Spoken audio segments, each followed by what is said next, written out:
So when you're not in the middle of a major change, right, it's easy to forget how consuming it can be. But if you stop just a minute and you think back to a time when you were, let's say you were unsure if you're still going to have a job in a month, or there's like a policy change, like everybody has to come into the office 4 days a week, or no one's allowed to listen to music at their desks, or HR now is saying that no one's allowed to use reverse psychology because the interns were getting really confused, right? There's this whole list of unwelcome changes here that can be put upon us in the workplace. And in the abstract, most of these things are, they're a shoulder shrug. That's life. But when you're in the middle of it, it's a completely different story. This is called the change curve.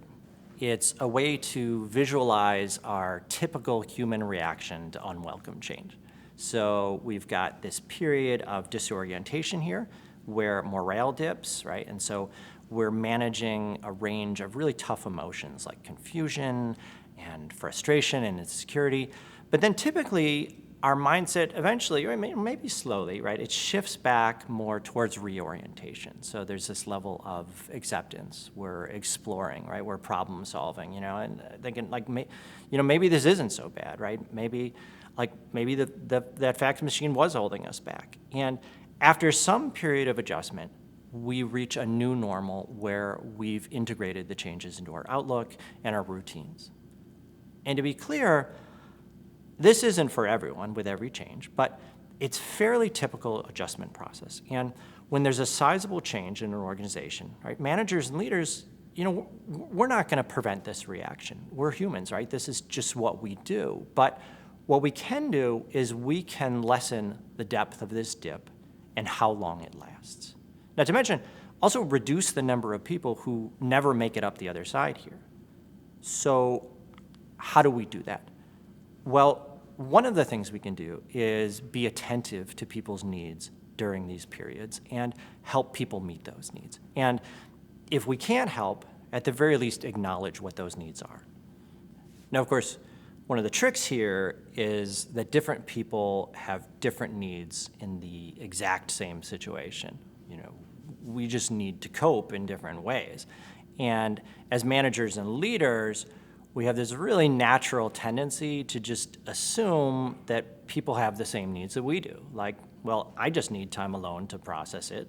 Or conversely, like, I just need to talk it through with a bunch of people. Or I just need to get out there and howl at the moon. So those are the needs and the strategies that we automatically assume that most people must have.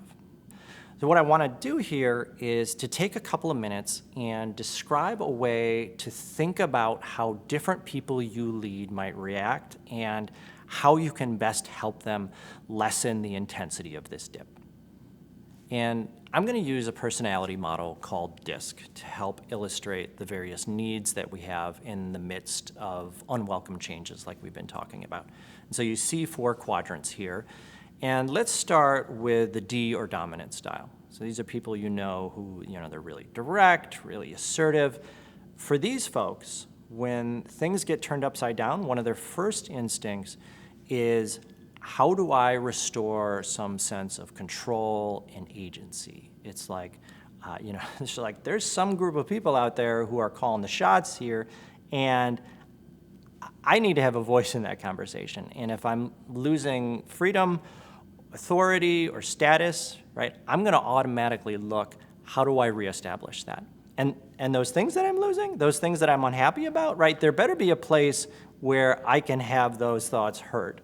And similar to some of the other stuff that I was talking about, I'm going to be particularly attentive to any loss of autonomy that I have. How are we going to reestablish that?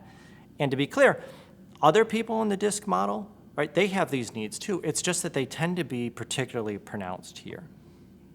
For people with the I influence or S steadiness regions, their brains often go to this very felt need for connection.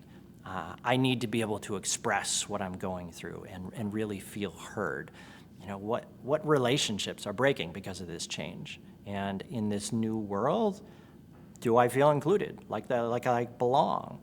I need to feel acknowledged and reassured and seen by someone I trust. And even if I don't use the support, just knowing it's there makes a world of difference. And then finally, there are those attachments that I've made to not only people, but to my environment, to my routines. Those are being torn away, right? Everything feels like it's foreign. How do I reestablish that sense of familiarity?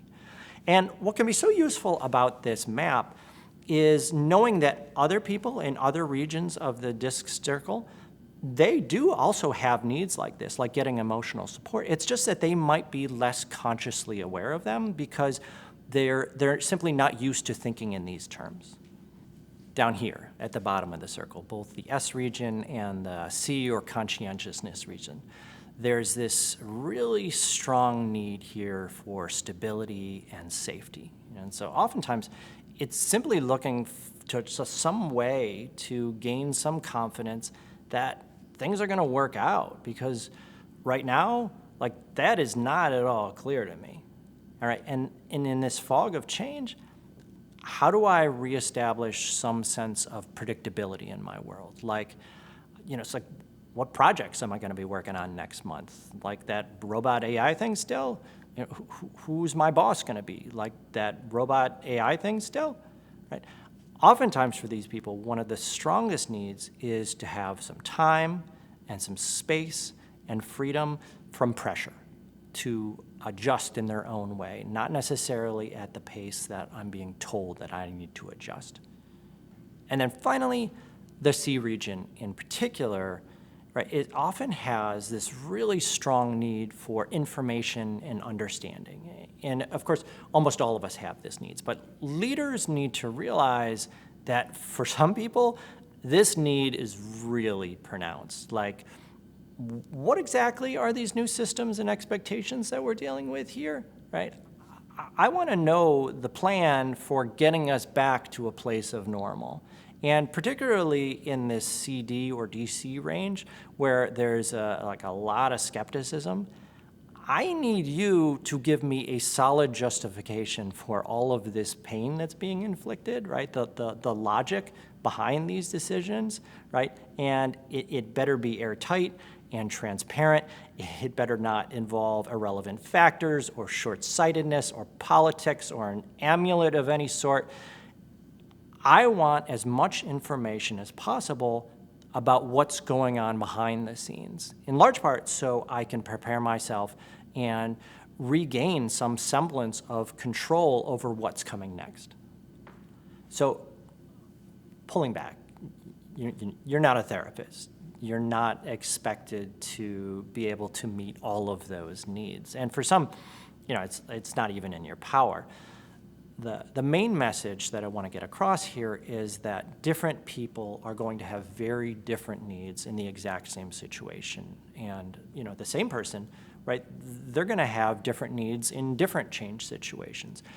As leaders and managers, we need to be mindful that what we instinctively think people should need, it's not actually always what they really need. And if you do have the bandwidth, this is a really nice little cheat sheet here for things to be on the lookout for. And then if you have access to everything DiSC on Catalyst platform, you can actually look people up and get a sense of not only where they fall in DiSC, but you can also look and get some cool comparisons of how the two of you might look differently at the world. Because ultimately, if you can understand what someone actually needs in a crossroads time like this, then even a very small targeted action can make a really profound difference in that person's life.